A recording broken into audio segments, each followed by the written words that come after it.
నందు ప్రేమ సోదరి సోదరులకు యేసుక్రీస్తు నామములో శుభములు. దేవుని యొక్క కృప మీకు కలుగునుగాక. ఈరోజు దేవుడు మనకిచ్చిన మాట జెఫన్యా గ్రంథం 1వ అధ్యాయము 11వ వచనము. కానానీయులందరూ నాశనమైరి, ద్రవ్యము సమకూర్చుకొనిన వారందరినూ నిర్మూలము చేయబడి గనుక మక్తేసులోయ నివాసులారా అంగలార్చుడి. ఈ మాటలు మనం జెఫన్యా గ్రంథంలో చూస్తున్నాము. జెఫన్యా ప్రవక్త ఆ దినాలలో ఉన్న ఆ ఇశ్రాయేల్ చుట్టుప్రక్కల ఉన్న ప్రాంతాల కొరకు, ప్రదేశాల కొరకు ప్రవచనం ఎత్తినట్టుగా మనం చూస్తాం. ఇక్కడ అంటున్నారు కదా, కానానీయులందరూ నాశనమైరి అంటే ఇశ్రాయేలీలకి దేవుడు ఇచ్చిన ఆ యొక్క స్వాస్థ్యమైన ప్రదేశంలో ఒకప్పుడు కానానీయులు నివసించేవారన్నమాట. వారు శేషముగా ఉండి కొన్నిసార్లు ఇశ్రాయేలీలకి విరోధంగా ఉన్నప్పుడు ఇశ్రాయేలీలు వారిని జయించలేక, వారిని అణచారుగాని జయించలేకపోయారు.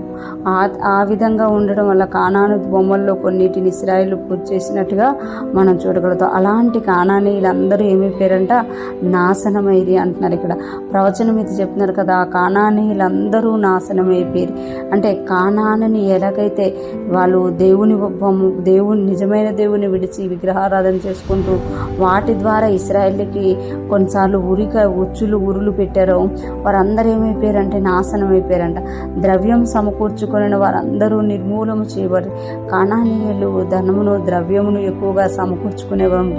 అంటే అన్యదేవతలు పూజించి వాటి ప్రభావం వలన వాళ్ళు ద్రవ్యమును సమకూర్చుకునేది అని మనకి తెలియజేయబడుతుంది. అందువల్ల ద్రవ్యం సమకూర్చుకుని వారందరూ నిర్మూలన చేయబడిరట. అంటే కానానీయులు నాశనమైపోయి ద్రవ్యము సంపాదించుకుని వారందరూ నిర్మూలన చేయబడిరి అని ప్రవక్త చెప్తున్నారు.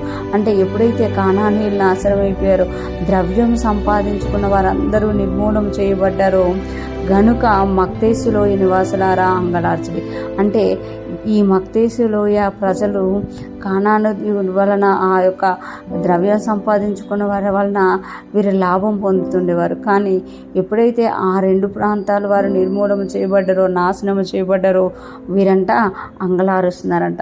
మనము ప్రవచనం ఎత్తినప్పుడు యెహెజ్కేలు తూరును కూర్చుని ప్రవచనం ఎత్తినప్పుడు కూడా ఆ పక్కనున్న దేశాలన్నీ కూడా అంగలార్చినట్లు మనం చూస్తామన్నమాట. ఈరోజు ఫ్రెష్ మనం వింటున్న ప్రతి ఒక్కరూ జ్ఞాపకం చేసుకోవాలి.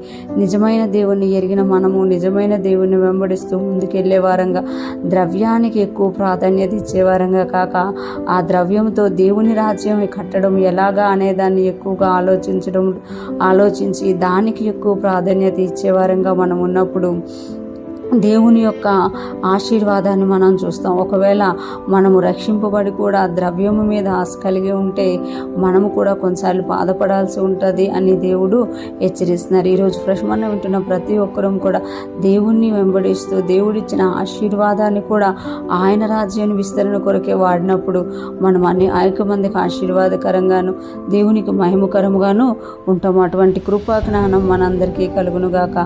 దేవునిలో నడుస్తూ ముందుకు సాగిపోదుం గాక. ఆమేన్.